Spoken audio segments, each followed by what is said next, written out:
नमस्कार, मैं हूं शिखा शुक्ला और आप देख रहे हैं एक्सप्रेस एमपी सीजी न्यूज। आइए रुक करते हैं आज की ताजा तरीन खबरों की ओर।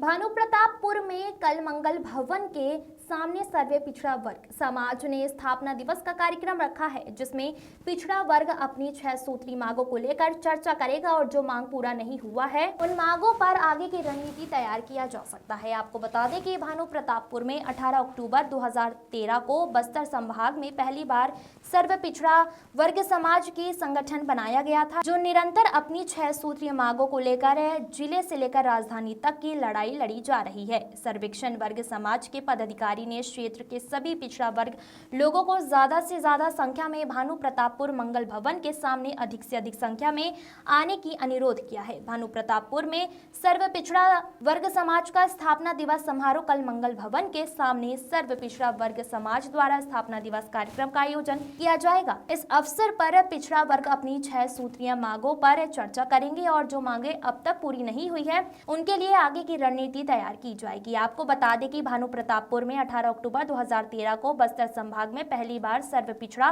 वर्ग समाज की स्थापना की गई थी, जो तब से अपनी मांगों को लेकर जिले से लेकर राजधानी तक संघर्ष कर रहा है। सर्व पिछड़ा वर्ग समाज के पदाधिकारियों ने क्षेत्र के सभी पिछड़ा वर्ग लोगों से अपील की है कि वो अधिक से अधिक संख्या में इस महत्वपूर्ण कार्यक्रम में शामिल हों। मंडल आयोग की सिफारिश पर 52% आरक्षण संवैधानिक रूप से पिछड़ा वर्ग को मिलना चाहिए था, जो आज तक पिछड़ा वर्ग संघर्ष पूर्ण स्थिति में है कि हमें 27% आरक्षण मिले। इसीलिए हम 2013 में 18 अक्टूबर को पिछड़ा वर्ग आंदोलन के रूप में यह भानुप्रतापपुर से ही शुरुआत हुई थी, जो कि आज 2024 में भी हम 18 तारीख को ही इसका स्थापना दिवस भी करेंगे और संवैधानिक अधिकारों की लड़ाई के लिए यह स्थापना दिवस मनाया जा रहा है।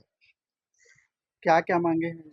हमारी 6 सूत्री प्रमुख मांगे हैं, जिसमें सर्वप्रथम तो केलकर आयोग का जो 70% आरक्षण था वह तो निरस्त हो चुका है, लेकिन मंडल आयोग की जो सिफारिश है 52% का, उसको तो कम से कम आप बस्तर परिक्षेत्र में या फिर छत्तीसगढ़ में 27% जो है उसको हम मांग कर रहे हैं। और साथ ही साथ जो शैक्षणिक संस्थाएं हैं उन पर हमारा जो आरक्षण है वो नीति लागू हो। बस्तर जैसे परिक्षेत्र में जो स्थानीय जिले हैं, जो पिछड़ा वर्ग के लोग हैं, उनके लिए छात्रावास की व्यवस्था हो। साथ ही छात्रवृत्ति, चूंकि इतनी विसंगतियां हैं अन्य जो समाज है और पिछड़ा वर्ग समाज में, तो उन विसंगतियों को दूर करके हमारे पिछड़ा वर्ग के जो युवा हैं उनको भी छात्रावास और छात्रवृत्ति ये प्रदान हो। ऐसे और कई प्रमुख मांगे हैं जिनके ऊपर हम आंदोलन करते आ रहे हैं। आज 10 साल हो चुके हैं और हमारे आंदोलन का नतीजा भी है कि कुछ जगहों में छात्रावास की व्यवस्थाएं अभी हमारी लड़ाई के उपरांत मिला हुआ है। तो यह लड़ाई जारी रहेगी और यह संघर्ष की लड़ाई है, पिछड़ा वर्ग के हक की लड़ाई है। क्या मैं 18 अक्टूबर को जो है क्या रूपरेखा तैयार होने वाली है कि आगामी समय में अ, फिर से आंदोलन किया जाए अपनी मांगों को लेकर?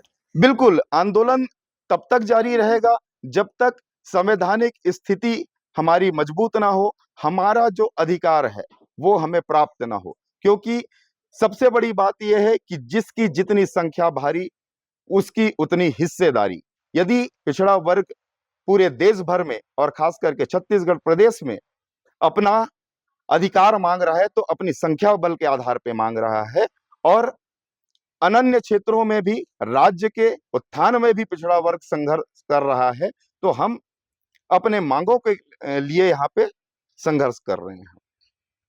मैं पिछड़ा वर्ग का एक सिपाही हूं और मीडिया के माध्यम से पिछड़ा वर्ग के उन सभी व्यक्तियों को आग्रह करता हूं कि पिछड़ा वर्ग की इस संघर्ष रैली में आप शामिल हों।